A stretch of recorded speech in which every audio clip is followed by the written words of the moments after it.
Hey, it's me with yet another one of my stories. I'll try to be brief today because I'm usually not very good at that. My family and people make fun of me, but if I could help just one person with my stories, it's worth it. Okay? So today, the story is about, I guess you would say, the birds and the bees, because that's what they used to call it. Now I don't know what they call it today, but don't want to know probably. But anyway, okay, the birds and the bees. Now, when you were my age, your parents didn't talk to you about that kind of stuff, you know, and you just had to learn it like everybody else from school in the 4th grade from one of your friends, and it wasn't exactly right, but it was close enough. Okay, so I thought it was close enough. So, but in the generation that my kids were raised in, parents were expected to have what they called the talk. Okay, birds and bees are the talk. Well, just so happened I was expecting for the 3rd time. You used to not be able to say pregnant on TV with everything, so I don't want to do anything right now that might disrupt what I'm trying to do. But I had a little girl, she's 6 years old. I had a little boy, 5 years old. They were real close. And then I'm as big as a house, expecting my 3rd child. Okay, so at the same time, I'm all into the educational TV shows, you know, like Sesame Street. I'm sure there were some other ones, but today there was this show on called Nova. I believe that's what it was called. I hope nobody sues me or anything, but I do think that that's what it was called. And the title of it was Human Reproduction. And then it had like a little age category, and it said like pre-teen. And I thought, well, my kids are very smart, so this is probably going to be perfect for them. So we started watching it. I watched it with them. Watched it all. And actually, when it was over, I thought it was very good, very informative, you know, and there was nothing real, you know, like suggestive or anything like that. Just had the basic facts of life, you know.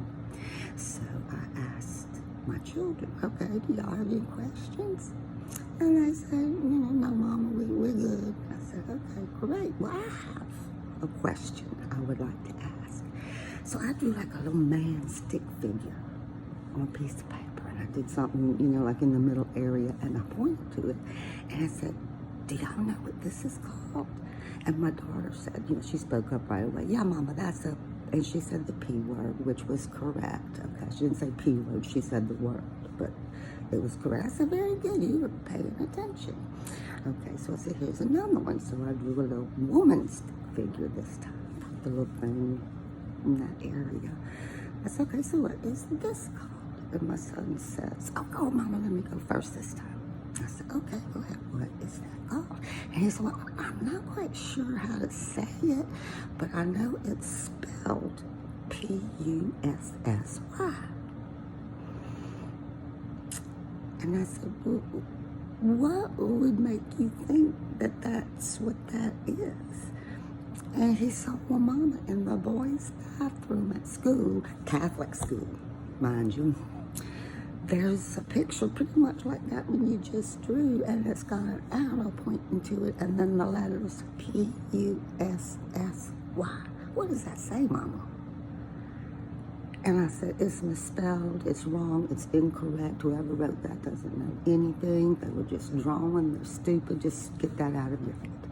Do you remember in the show we just watched it was like a word that began with the letter V, maybe? And he said, oh, Mama, yeah, Mama, now I remember. It's, and then he said the V word, and he didn't say V word, he said the real word, but he was correct. So I said, very good. Ended that. I said, okay, y'all enjoy it. Put on Sesame Street. I left the room as fast as I could, so hoping they wouldn't have any more questions. Yeah, it was fine.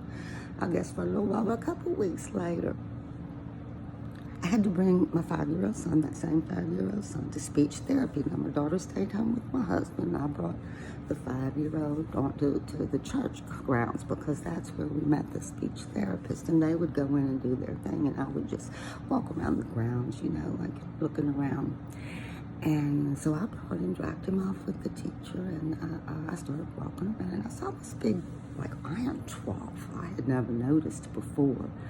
And it was filled with water, but I mean, it was big. Trough is like the only word I could think to explain it. And I had water in it. And I went and looked, and there was little black tadpoles in there. And I loved tadpoles because I remember when I was young, I would get the big ones, you know, that turned out to be bullfrogs. And I'd take them home and put them in like this big aquarium-like thing, put some oxygen in them, you know, just little bubbles. And I would watch them, you know, it would progress. I would watch. I think first they got the little back legs, and then they got the little arms, and then they lost the little tail, and then they jumped out of the water all over the screen porch. But I gathered them all up and went and threw them in the ditch. So it was very educational. This was educational. This would be fun. So I went back to the car because I had been drinking some water. Okay, so I got the cup that the water was in. I poured out the water and I went to the trough and I scooped up. It must have been like 20 of those little black tadpoles. Okay, so I went and waited at the door. I was so anxious because I had a surprise for them. And so they come out and we were talking with the therapist, and I said, okay. So they said, and son, I have something for you. I said, do you know what these are? And he said, yeah, Mama, those are sperm. And the sweet little therapist, she was smiling. And I had on like this red smock or top, I don't know what you call them back then, but she smiled. She said, your face is about as red as your blouse right now. And I said, okay, thank you. We'll see you next week. These are tadpoles, and we're going to go throw them back in that big old trough, which we did. And we were made, you know, looking around, oh, God, get back in the car. And he said, I said, no. I said, how about I'll ask you questions about speech therapy. He said, okay, Mama. So the point of this story is, even though something says it's educational, you might want to give it a trial run before you introduce it to your children, because it could probably cause more harm than good. You know, that's what I figured. We never talked about that again. And they're all grown, all my kids, so hopefully they figured it out. You know, they might have to rely on that 4th grade friend, but that was better than what they had learned when they were 6 and 5 years old. So anyway, I do hope that this has helped someone. And until next time, bye-bye.